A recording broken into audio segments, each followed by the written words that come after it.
Welcome to Uniquely Loved, a celebration of authenticity and divine inspiration. We are encouraged to be our own unique, authentic selves. Join me, Witch Niki, as we discuss spiritual gifts and skills we can develop and enhance, speak with amazing people using their skills in a variety of ways, and explore the different ways to connect to the wonders of the universe. Hello, loved ones. I apologize for not getting an episode out last week. I've been under the weather with some allergies and some physical effects of spiritual growth.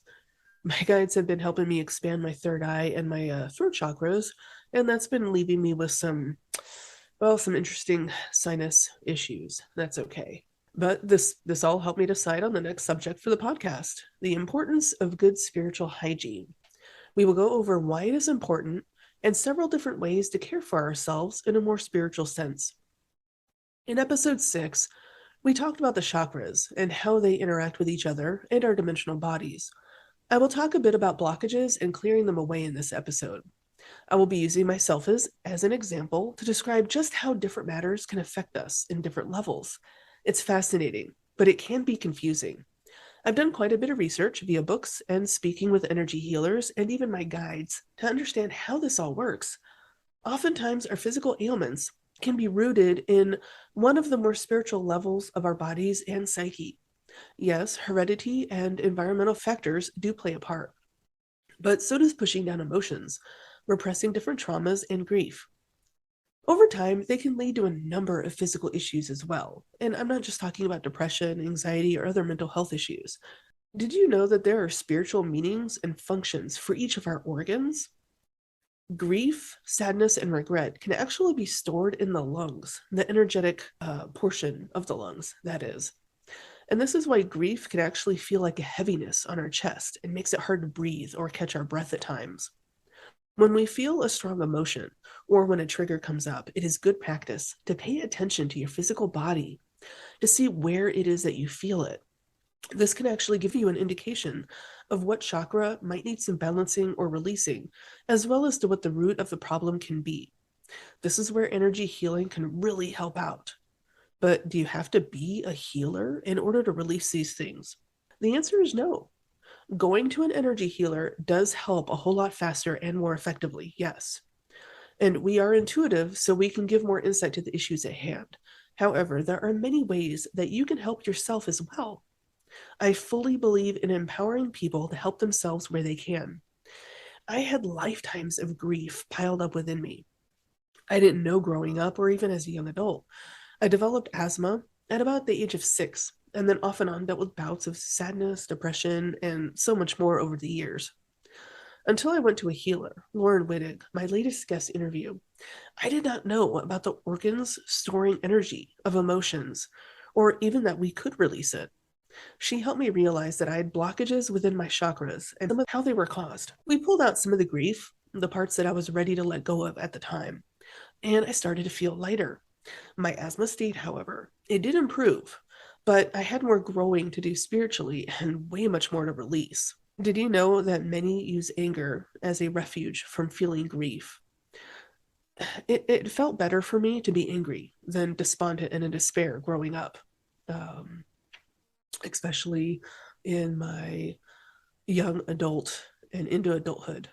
Um, I had to consciously allow my spiritual team, my guides, to help me release much of that anger before we could uncover more of the grief. It is a process. It is worth it, but man, is it a process. Now, how the heck can we do a lot of this on our own? It seems overwhelming, doesn't it? I thought so at first. The full realization that we have more control than we've been taught to believe is daunting. This is where self care and creating more self awareness come into play. Self care is a huge component of spiritual hygiene.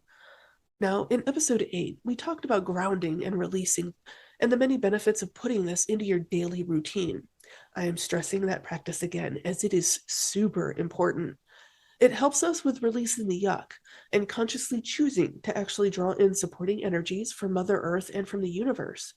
Keeping a good flow of these energies help us to break up the blockages and the old gunk and get them away from us. This frees up our spiritual teams into helping in more effective ways as we are performing much of the cleanup process, so they don't have to add that onto their to-do list. You can do this in many ways. I even have some guided meditations on my YouTube channel, Witch Niki, to help teach you how to do this with energy channeling to aid you in the process. Employing healthy coping mechanisms help tremendously. Are you feeling bubbles of emotion welling up within you? How do you normally let these out? Do you vent? Do you yell? Do you cry? Do you do anything destructive when you get emotionally upset? I know anger can cause irritability and outbursts of temper, ranging anywhere from yelling to even something self destructive or hitting walls or harsh words. Here are some alternatives that work with any of these emotions. I know a lot of people don't like to hear this, but exercise does help. Hitting a punching bag while boxing or kickboxing is very therapeutic. Even if the emotion is not anger, it still helps as an outlet, as does many of the other exercises, sports, and training programs. Getting out in nature is calming, balancing, and refreshing. You can enjoy the moment and let other stuff just process in the background if need be. Or you can let the wind, the earth, and the water take away the heavier energies, again, keeping that really good flow of energy within and around you. Get creative. Creative writing helps us get out all the thoughts, emotions, and symbolism in our heads and puts it on paper. You can be as logical or as abstract with it as you like. Drawing, coloring, and doodling help get out the more abstract concepts and can help you get the feelings out in a way that words just don't really express. Even scribbling outside the lines with lots of color can be wonderfully releasing. Go to town on a coloring book like a toddler with no rules. Sculpting with clay or other mediums can be therapeutic as you are shaping the clay from nothing but a block to something within you. Kneading and hitting the clay can also be very satisfying as well. Cooking. Speaking of kneading, baking bread or other goodies can actually give you that same satisfaction as you are shaping the dough and having to work with it with your hands. Cooking and baking are fantastic ways to cope as well, because you can bring in different herbs and spices into your dish that hold meaning for you. Like, you want some clarity? Add some rosemary. Want strength and courage? Add some ginger to your meal. Find what resonates with you and get creative. Making things is a satisfying way to have an outlet as well as giving you the sense of, yeah, I was struggling, but I made this thing. I didn't let it keep me down. Venting. Find someone that you can talk to. There is no shame in getting help if you need it. Counseling works wonders. If you have a friend that you are comfortable with discussing your emotions to, ask them. Writing it out is great as well. You can get it all out on the page and then burn it or tear it up as a symbolic way of release. If you're not comfortable with talking to anyone you know, talk to me. If you like to write, vent away in an email or message it to me. Let me know if you want feedback or just some validation and a shoulder to lean on. I will honor your wishes. Find me at my Facebook page, TechWitchLayer, or email me at njones@techwitchlayer.com. I also have a special going on called the Energy Exchange Special. If you want to talk to me via Zoom, I can draw those yucky energies away from you and then channel supporting, soothing, and loving energies to you.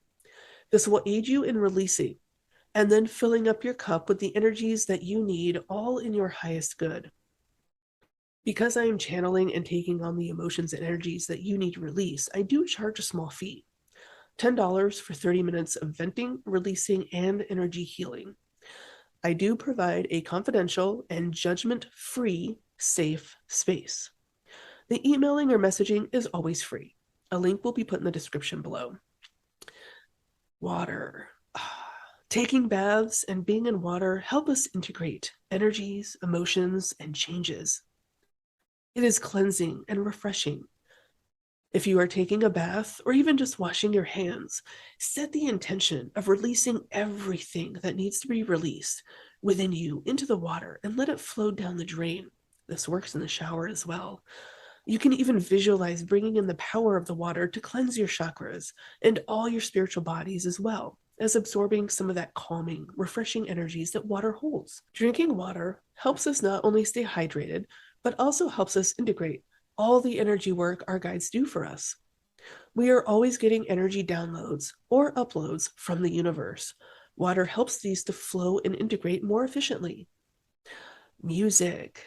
Put on some tunes that express what you're feeling and sing along if you know the words.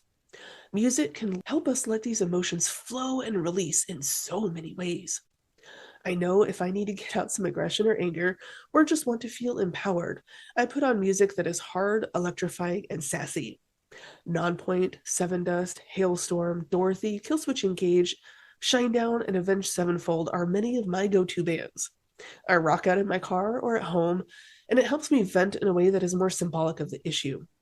It still works wonders. Dancing and moving along with the music is also a wonderful release as well. If I feel sad, but I can't cry, I will find songs that make me teary-eyed, so it will come out. There is absolutely no shame in crying. It is a natural pressure release for our bodies. If I'm feeling frustrated for not being able to speak my truth to some people, I put on empowering music that says what I could not or did not get the chance to say. Music, speaking, and even writing our truth, meaning what is true and resonates with us on a personal and soulful level, helps us to release blockages within our throat chakra.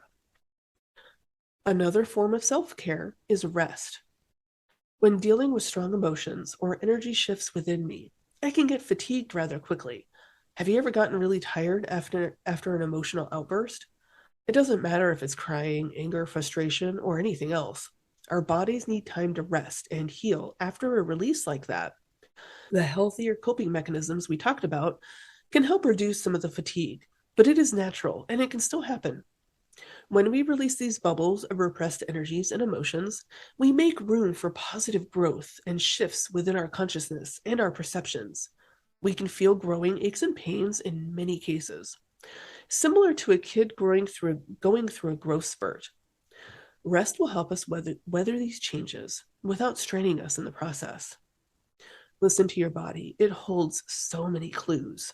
Remember, no matter what you are going through, no matter the changes that are occurring in your life, you deserve compassion. You deserve kindness. You deserve love. You are worthy. Talk to yourself the same way that you would talk to a good friend. Offer yourself the same kind of encouragement and compassion. You deserve this. Thank you for joining me today as we explore what makes us uniquely loved. Be sure to subscribe. More adventure awaits. For more articles and to work with me as your personal guide, go to www.techwitchlayer.com. Always remember, you are accepted. You are valid. You are loved.